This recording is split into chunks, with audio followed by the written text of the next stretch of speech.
हर हर महादेव। भगवान शिव द्वारा मय को वरदान। संत कुमार जी कहते हैं, उसी समय मय दानव प्रेम पूर्वक गदगद वाणी से उनकी स्तुति करने लगा। शिव जी ने प्रसन्न होकर मय दानव से वर मांगने को कहा। मैंने कहा, हे देव, यदि आप मुझ पर प्रसन्न हैं तो मुझे अपनी शाश्वती भक्ति प्रदान कीजिए। मुझ में कभी भी असुर भाव न रहे। हे नाथ, मैं आपके शुभ भजन में मग्न रहूं। भगवान महेश्वर प्रसन्न होकर बोले, तुम मेरी आज्ञा से अपने परिवार सहित स्वर्गलोक से भी मनोहर वितल लोक जाओ और निर्भय होकर वहां रहो। मैंने भगवान की इस आज्ञा को स्वीकार किया और सबको प्रणाम कर वह वितल लोक चला गया। जलंधर के वध की कथा। व्यास जी कहते हैं, हे ब्राह्मण, मैंने सुना है कि पूर्व काल में प्रभु शंकर जी ने महादैत्य जलंधर का वध किया था। आप शंकर जी के उस चरित्र को सुनाने की कृपा करिए। व्यास जी द्वारा इस प्रकार पूछने पर महामुनि संत कुमार जी पूरी कथा सुनाए। एक बार बृहस्पति और इंद्र शंकर जी का दर्शन करने के लिए कैलाश को गए। भगवान शंकर उनके ज्ञान की परीक्षा लेने के लिए एक भयंकर पुरुष का रूप धारण करके मार्ग में स्थित हो गए। इंद्र उन्हें पहचान नहीं सके और उन्हें देखकर क्रोधित हुए। भगवान शंकर ने भी क्रोधित होकर उन्हें जलाने के लिए अपने नेत्रों से एक प्रज्वलित तेज उत्पन्न किया। बृहस्पति अपनी बुद्धि से भगवान शंकर को पहचान कर उनकी पूजा करने लगे और इंद्र को भी उनके चरणों में गिराया। तब प्रसन्न होकर इंद्र की रक्षा करते हुए उन्होंने उस अग्नि को समुद्र में फेंक दिया।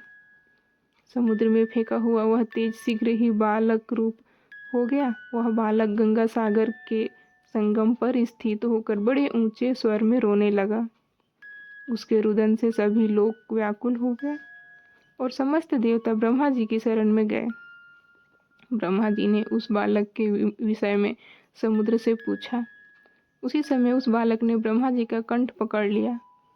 ब्रह्मा जी ने किसी प्रकार अपना गला छुड़ाया, किंतु उनकी आंखों से आंसू आ गए। समुद्र के कहने पर उस बालक का जातकोक्त फल ब्रह्मा जी ने सुनाया। ब्रह्मा जी ने कहा, मेरे नेत्रों से निकले हुए जल को धारण किया, इसलिए इसका नाम जलंधर होगा। यह बालक समस्त दैत्यों का अधिपति होगा। रुद्र को छोड़कर यह सभी प्राणियों से अवध्य होगा। इसके अनंतर सागर के अनुरोध पर असुर काल नेमि ने अपनी पुत्री वृंदा का विवाह जलंधर से कर दिया। देवताओं द्वारा छल पूर्वक समुद्र मंथन और अमृतपान आदि की बातें सुनकर जलंधर अत्यधिक क्रोधित हो गया और स्वर्ग पहुंचकर उसने इंद्र सहित सभी देवताओं को जीत लिया। अमरावतीपुरी पर अपना अधिकार भी कर लिया। देवताओं को भागते हुए देखकर भगवान ऋषिकेश विष्णु गरुड़ पर सवार होकर जलंधर से भयंकर युद्ध करने लगे। उस दैत्य से बहुत देर तक युद्ध करके विष्णु विस्मित हो गए और प्रसन्न होकर उसे वरदान देने लगे। जलंधर धर्मानुसार शासन करने लगा। देवतागण शस्त्रस्थ होकर भगवान शंकर के पास गए और अपनी रक्षा के लिए प्रार्थना करने लगे। यह निश्चित हुआ कि जलंधर की पत्नी वृंदिका का पतिव्रत्य जब तक नष्ट नहीं होगा तब तक जलंधर की मृत्यु संभव नहीं है। इसलिए भगवान विष्णु ने पार्वती की प्रेरणा से वृंदा का पतिव्रत्य नष्ट किया। वृंदा को जब तक यह बात मालूम हुई, वह अत्यंत क्षुब्ध हो गई और वह भगवान विष्णु को श्राप देकर अग्नि में प्रवेश कर गई।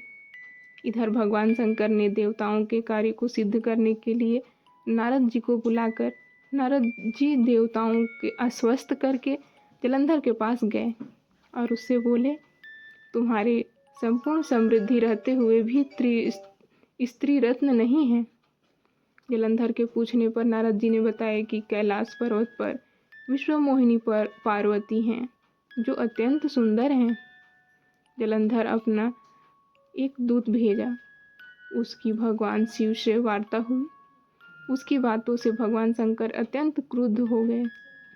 इसके बाद भगवान शंकर का जलंधर से घोर युद्ध हुआ और अंत में भगवान शंकर द्वारा धराशायी होकर वह मृत्यु को प्राप्त हुआ। संत कुमार कहते हैं, हे मुने, अनंत मूर्ति सदाशिव के द्वारा उस समुद्र पुत्र जलंधर के मारे जाने पर सभी प्रसन्न हो गए और संपूर्ण त्रैलोक्य शांतिमय हो गया। हर हर महादेव।